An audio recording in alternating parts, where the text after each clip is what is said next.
Yesu asifiwe. Toka 2015 mpaka sasa sijawahi sijui sindano. Hivi vitu vinawezekana. Bwana Yesu asifiwe. Vinawezekana, ila inategemea uelewa na namna ya kutumia hiyo mamlaka. Magonjwa usichukulie kama sehemu ya maisha yako. Bwana Yesu asifiwe. Yaani usilizike unapokutana na magonjwa tu, unalizika unajifariji kwamba it is my portion. Unatakiwa uende in another level, katika hatua nyingine ulimwengu. Unajua ulimwengu wa roho una realms, una viwango, una level. Sasa ninakuonyesha, au kwa nini nimesema hivi, nataka nikuonyeshe tu mamlaka juu ya mfumo wa uumbaji. You can command your body. Unaweza kutisha mwili wako, unaweza kutisha viungo vya mwili wako na vikakaa katika standard ya utukufu wa Mungu. Bwana Yesu asifiwe. Okay, kuna kipindi tulipataga kazi ya muda Compassion kanda ya ziwa, tulizunguka kanda ya ziwa. Sasa tulikuwa Kigoma. Wakati tulikuwa Kigoma, nakumbuka maana tulikodiwa na hoteli. Wakati tumekaa tunakula hotelini, vijana wenzangu sasa tumekaa kundi, kuna dada mhudumu wa pale hotelini akaleta chakula. Katika kuleta chakula akatutulia pale mezani. Alivyoondoka tu mada ikabadilika pale kwa vijana wenzangu, mazungumzo yakabadilika. Kwa nini libadilika? Namna yule dada alivyovaa, yaani alivyokuja na muonekano wake. Wale vijana wenzangu ambao nilikuwa nao ikawa ni mada sasa. Wakati tunazungumza, mimi niko pembeni nimekaa hapo pia ninawasikiliza, maana tulikuwa pamoja. Kwa yule dada alipoteza attention yao, alipoteza focus yao, namna alivyomuona, alivyovaa, umbile lake, shape lake. Kwa wale vijana wenzangu wakapotea kabisa, wakatoka direction. Sasa wakati tunazungumza wakaniona mimi niko kimya. Wakaambia, kwa nini ndugu yetu, vipi, una shida? Mbona uchangie chochote sisi hapa tu? Sasa nataka mimi nichangie. Acha basi wewe, kwamba hujaona chochote hapa. Nikamwambia, kuona nini? Acha basi. Uko sawa? Nikamwambia niko sawa. Wewe dada amekuja hapa mtumishi, hujaona chochote? Nikamwambia hapana, nimemwona amekuja ametoa chakula mimi sijaona kitu. Tuna wasiwasi na wewe utakuwa una shida, utakuwa una changamoto. Kwa kanichukulia kama ni mpungufu, kama ni dhaifu fulani, kwa sababu sikuweza kuwa patend na wao walivyokuwa wanatazama. Usikilize kwa makini watumishi. Ukishajua mamlaka yako vizuri, unaweza kucommand vitu vyako, hata macho yako yakaweza kuona katika standard za mapenzi ya Mungu.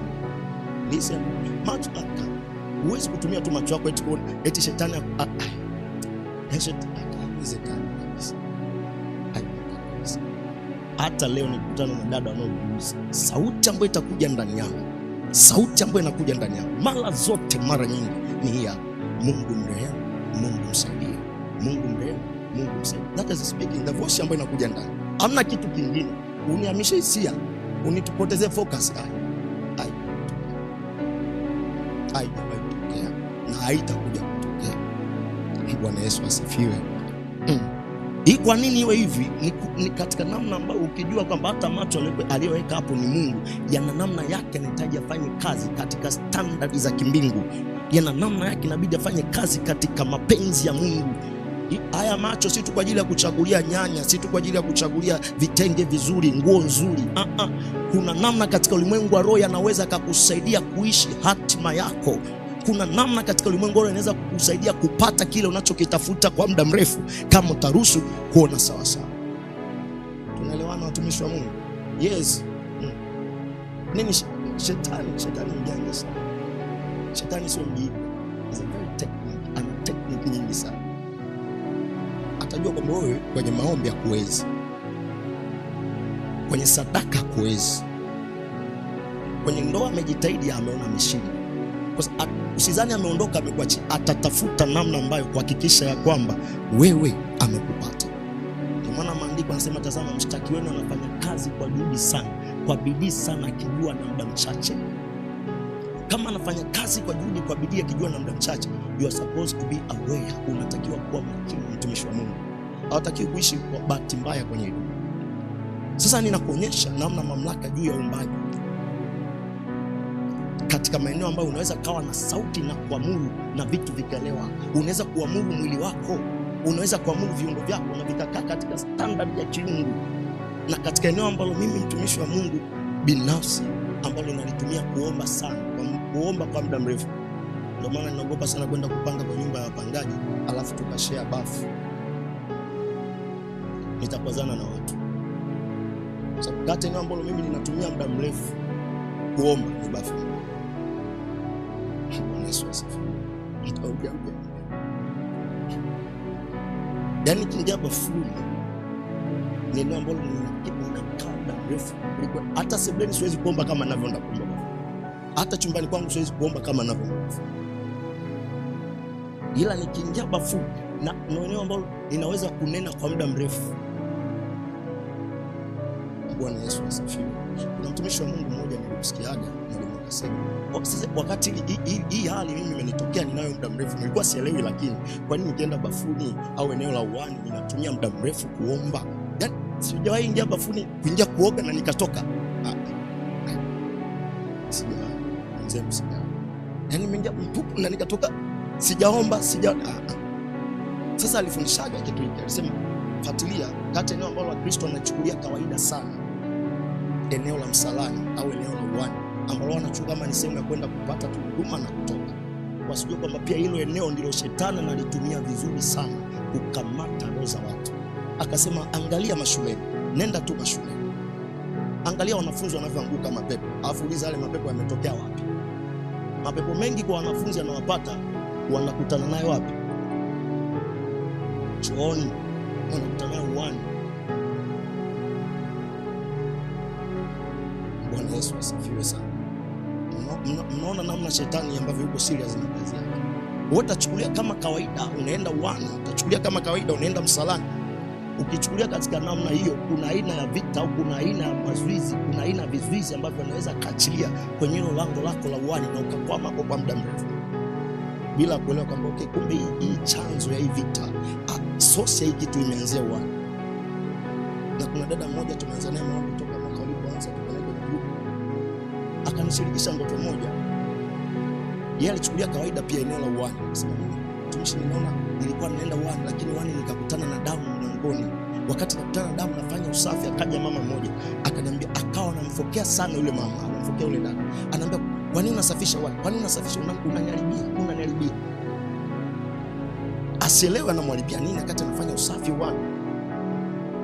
Sasa shule Mungu, mimi ile eneo ndio nilikuwa nimeshajifunza na mtumishi wa Mungu ashaifundisha, kwa kuna kitu nilielewa. Nikaanza kumwambia yule dada. Yule dada ndipo akaanza kurigoro, akaanza kukumbuka matukio ya nyuma. Kumbe sio mara ya kwanza kuota uani.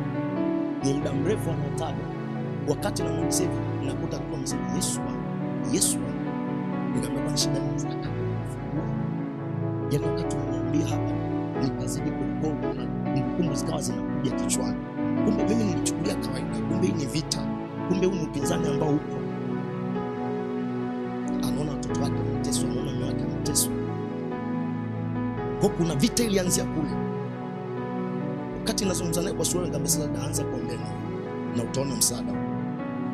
Anza kuombea na utaona msaada. Kama unakutana kwenye vita, kwenye eneo la ndoa yako, kwenye eneo la uchumi, anza tu kuombea. Mpaka sasa hivi nakwambia tulikuwa tunaomba, akanitumia picha WhatsApp, mtumishi, mimi nataka gari hiyo. Na mimi nataka gari hiyo. Wakati unaona gari hiyo, dada unataka? Niambia mtumishi, nataka Mungu. Chukua hiyo gari Mungu. Sasa ukitaka Mungu hivyo kwa ajabu. Toka amenitumia ile picha. Hata nikiwa napita barabarani na mambo yangu, naona tu gari hiyo. Nikiwa naenda naona hiyo gari. Nikiwa narudi naona hiyo gari ambayo amenitumia kwenye picha. Sasa mpaka namuuliza Mungu, kwani Mungu imekuaje? Mbona kila nikitembea ninaona gari hii, nikienda na hiyo gari, nikirudi hata nikipanda daladala nikichungulia tu nje naiona ile gari. Rangi vile vile ni nyeusi na kampuni ya gari ni ile ile. Jumapili iliyopita tulitoka na wazazi wangu hapa kidogo, tulienda kusalimia familia moja. wakati wamenipakiza kwenye gari yao, tunaenda, mimi niko kimya kwa sababu haelewi ambacho mimi ninakitafakari. Nikiangalia huku nje ninaona gari ile ya yule dada aliyonitumia, mpaka nikamtafuta yule dada, nikamwambia dada, sikia kinachokwambia, hiyo gari unanitumia Mungu amekupa hiyo gari, Mungu amekupa. Kwa sema, ingia kwenye maombi, mshukuru Mungu, asante kwa kunipa usafiri. Mwambie Mungu asante, umenipa hii gari. Ushangaike kuomba maombi kwamba Mungu nisaidie kuipata hii gari, Mungu amekupa. Wakati tunaenda nimeona gari, wakati tunarudi sasa uvumilivu kanishinda, nasema haiwezekani, bado naiona hii gari, itabidi nionyeshe wale wazazi. Dereva anaendesha pale mbele na mke wake, nikamwambia baba, hivi gari nimeiona hii. Nikamwambia tumeiona hii. Sasa subiri. Tunafika mbele kidogo, ndio ile pale, sema ndio ile pale. Sasa baba unamwonyesha mbele, anaambia hata mtoto wake wa kwanza ndio ambayo ana. Sasa gari kuna mtumishi mmoja anamtaka alinitumia, lakini kwa mpaka hapa mimi nasikia ndani yangu Mungu amempa hii gari. Kwa sababu katia moyo sema mimi amempa. Hakika Mungu amempa. Sasa juzi akanitafuta. Kumbe wakati yuko kimya kuna changamoto alikuwa anapitia na mume wake. Mume wake akamwambia tuachane nayo hiyo gari, tutanunua mwakani. Mambo ni mengi hapa yameingiliana. Sasa mimi asiniambie. Bwana Yesu asifiwe. Kama nampenda Mungu, nampenda. Jana akanitafuta akaniambia, mtumishi, hakika kuna mambo ambayo siwezi kuelezea. Kuna mambo ambayo siwezi kuelezea, nashindwa hata nianzeje. Akapiga picha ile receipt ya benki, ametoka kudeposit hela kwa kuchukua ile gari, imeshafika tena.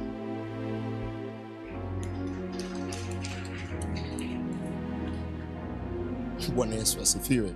Aku deposit ni mume wake mwenyewe, akamwambia nenda ka deposit tuchukue ile gari. Kwa nini nakuonyesha namna ambavyo mtumishi wa Mungu hujaletwa duniani hapa kuja kuhangaika kupambana kwa namna ambayo kama Mungu uliye naye hana nguvu za kukusaidia. Baba tuliene kama ana nguvu za kutusaidia. He has a power. Ana nguvu za kutusaidia. Ana uwezo wa kutusaidia. Na bahati nzuri Mungu anapotutizama, anapokuangalia, ndio maana mimi napendaga usije kumdharau mtu yote mtumishi. Acha usije kumdharau mtu yote. Sababu kuna vitu ambavyo Mungu kaweka ndani yake wewe hauna. Kuna mamlaka ambayo iko ndani yake Mungu kaiweka, anajua thamani ile mamlaka.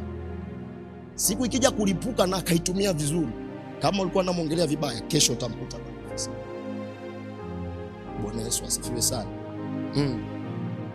Kuna aina mamlaka Mungu kaweka ndani yetu. Mungu kaweka kwa mtu ambaye akijua kusimama na kuitumia vizuri, shetani yuko kwenye matatizo. Shetani yuko kwenye matatizo. Apate amani zidi ya huyo mtu. Apate amani zidi ya huyo mtu. Sasa nikakuonyesha namna ambavyo adui anaweza kuitumia mamlaka vibaya. Tukaangalia Mwanzo sura ya 3 mstari wa 1. Biblia inasema, tazama, nyoka alikuwa mwerevu kuliko wanyama wote aliofanya Bwana. Nyoka aliumbwa na Mungu, akuumbwa na shetani. Lakini nini kilitokea? Kuna roho ya kishetani iliingia kwa nyoka. Unaona, nyoka katumika katika namna tofauti. Na yule mtu au wale watu bila kujua kwamba wana mamlaka zidi ya nyoka. Ukisoma Biblia vizuri utakuja kuelewa. Wao ndio walitoa majina ya wanyama. Hata nyoka alipatikana hilo jina kutokana na wao. Asingeitwa nyoka kama asingekuwepo Adamu na Hawa. Ndio waliwapa majina wale. So they have authority over them. Walikuwa na mamlaka zidi yao. Tunaelewana watumishi? Tunaelewana watumishi? Okay, nachoshangaa wakati ninasoma ile andiko, Mungu anaposema na tumfanye mtu kwa mfano wetu wakatawale juu ya nchi. Ukisoma Biblia ya Kiingereza inakwambia to have dominions over all the earth. Dunia nzima. Sio Tanzania. Sio hapa Mwanza Nyamagana. Ukitaka uone aina mamlaka ambayo Mungu aliweka ndani ya watu. Ni mamlaka ya ajabu. Sio mamlaka ya kawaida. Kuwa na mamlaka dunia nzima. Kutawala dunia nzima. Ndio maana kwambia ukijisoma katika ulimwengu wa roho utakuja kujiona ni kiumbe cha ajabu sana.